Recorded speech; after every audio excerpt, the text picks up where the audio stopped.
Mi a túlvészjódóknál különösen nagy figyelmet fordítunk a pártatlanságra, hogy elfogulatlanul álljunk minden tesztmotorhoz.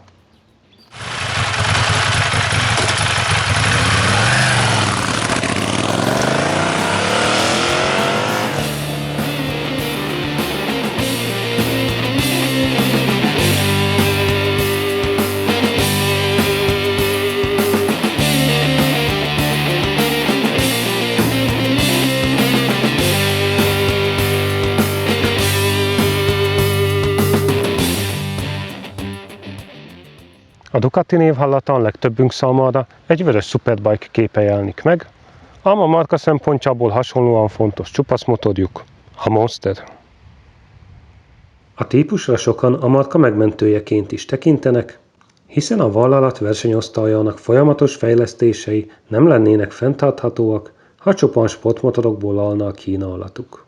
A Monster pedig olcsóbb, kezelhetőbb és könnyebben fenntartható lett minden addigi márkatársánál.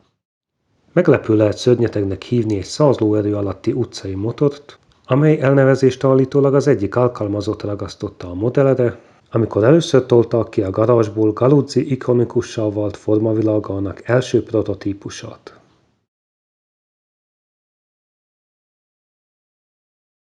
Az 1992-ben bemutatott újszerű forma annyira sikeres lett, hogy csak 16 év után mertek hozzányúlni vonalaihoz. Maradtak a gyökereknél, a rancfelvárás inkább csak kiemelte az eredeti stílusjegyeket, mintsem újakat teremtett volna, emellett viszont minden részletében kissé modernebb lett. Tesztmotorunk egy 796-os Monster, ami első pillantásra hasonlíthat 900 köbcentiméteres hőséhez, ám a két modell közt eltelt egy évtized, ami alatt jó néhány újítás történt. A térhálós acélcsővasz továbbra is hangsúlyos eleme maradt a motornak, ám az új modell már egy hibrid megoldást kapott, alumínium segédvázzal. Még lényegesebb különbséget találunk a kuplung terén, ugyanis a 796-os Monster nem kapott száraz kuplungot. A Ducati kuplungkarjai általában alkaderősítőként is szolgáltak, ám tesztmotorunk olajfürdős csúszókuplungja ez alól kivétel. Nagyon könnyen működtethető, mad-mad vajpuhasságú érzetet kelt, így sokkal felhasználóbarátabbá teszi a gépet. Annó csak az S2 és S4 modellek büszkélkedhettek egyoldalú hátsó lengőkárdal, most viszont az 1100-as mellett a 796-os is megkapta azt. Ez a legszembeötlőbb különbség a kis testvér 696-oshoz képest, aminek kétoldalú hátsó villája és a közé szorított keskenyebb abroncs teljesen más képet mutat.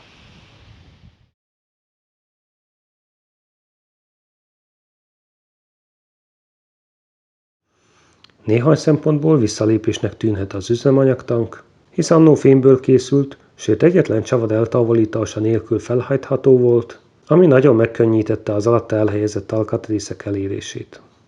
Az új modell ellenben műanyagtankot kapott, így a mágneses tanktáskák használhatatlanok, sőt jó pár csavart ki kell tekernünk, ha valamiért alá szeretnénk nézni. Az üléspozíció szinte változatlan, és a motorozási élmény is hasonló. A Monster továbbra is egy kecses és pimaszul dönthető motor, amivel úgy érezzük korlátlan tapadása áll a rendelkezésünkre. Habár a szélvédelem minimális, hátunk és végtagjaink egész komfortos helyzetbe kerülnek, ami alkalmassá teszi túrázásra is, legfeljebb egy kicsit edzenünk kell nyakizomra.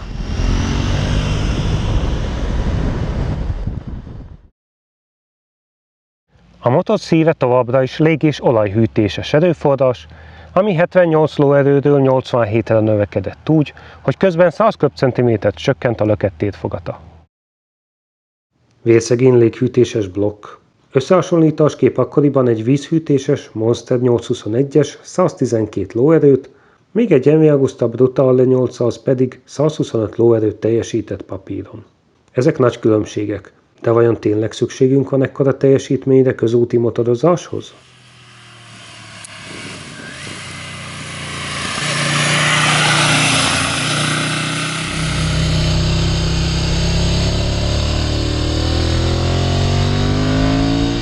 A 796-os meglepő erőtartalékokat tud előhívni, ám karakterisztikája messze nem sportmotor kategória, így nem érdemes folyamatosan magasan tartani a fordulatszámot.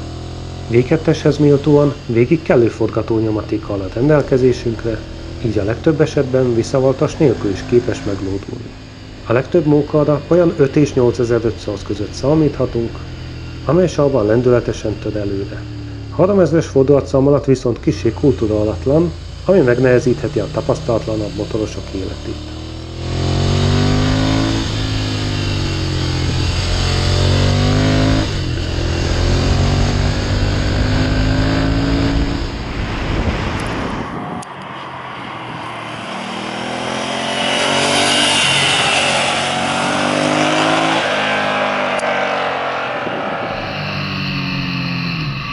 A léghűtéses szív továbbra is erős vibrációt közvetít felénk, ám a motorzaj az új modellen kevésbé észlelhető, ennek oka a száraz kuplung elhagyása és a meglepően hangos gyári doble.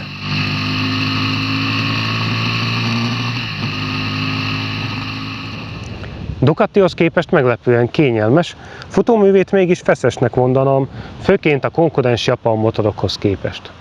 Amolyan sporttúra beállítást kapott a savai szakszelemekből álló felfüggesztést, így viszonylag komfortos egyenletlen útszakaszon is, a kanyarokban viszont a gumikat erősen az aszfalthoz feszíti. A tempós részeken elkönnyülhet az eleje, de a lassú kanyarokban úgy érezzük, bárkit körbe tudnak motorozni.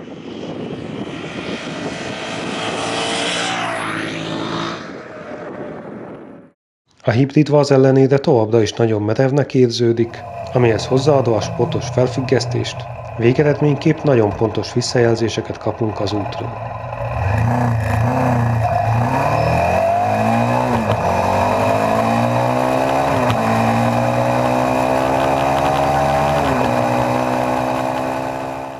Olasz motorhoz illően Brembo fékrendszer felel a lassításért, tesztmotorunkat ráadásul az opcionálisan választható ABS-szel szerelték fel.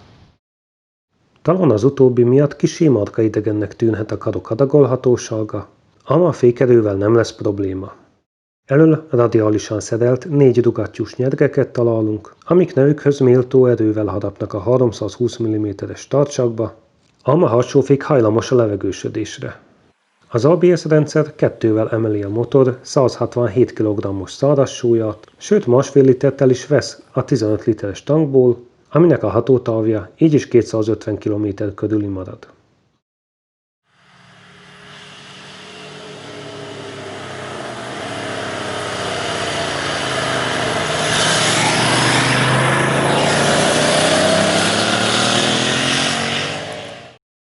Számomra sokáig stílusidegennek tűnt az apró, versenymotorszerű műszerfal, ami már 2014-ben is butának számított, hisz hiányoznak róla olyan adatok, mint például a sebességfokozat kijelző és az üzemanyag szintmérő.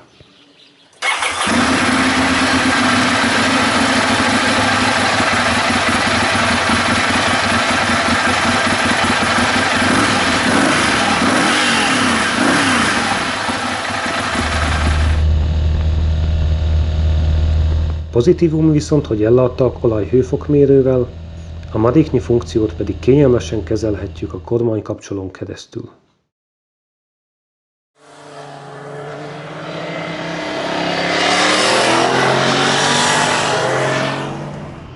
Ha bár utcai használatra lettek tervezve, rengeteg léghűtéses monsterrel találkozhatunk a versenypályákon is, főként Kakucson, ahol nagyon elemükben vannak ezek a szörnyecskék.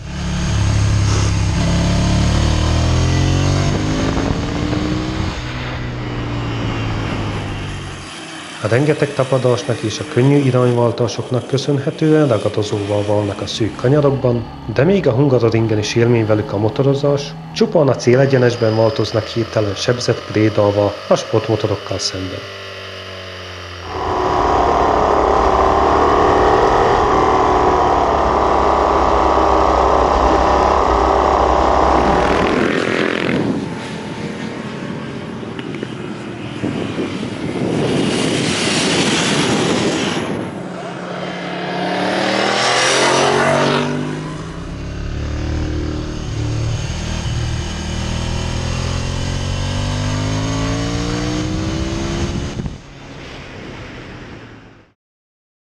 Nevével ellentétben ez a Monster nem egy szörnyeteg, hanem az egyik legkezelhetőbb és legmegbízhatóbb Ducati, ami minimalizált súlyával, egyenletes teljesítményleadásával és fedgeteges úttartásával hamar belopta magát a markarajongók szívébe.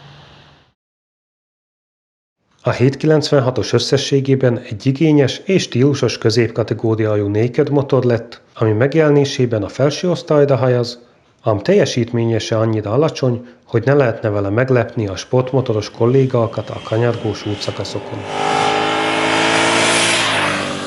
A fenntartási költségei alacsonyabbak egy vörös Superbike-énál, sőt sokoldalúbban és egyszerűbben használható, mégis ugyanazt a Ducati DNS-t hordozza magában, és hasonlóan elismerő pillantásokat vált ki a körülöttünk lévőkből.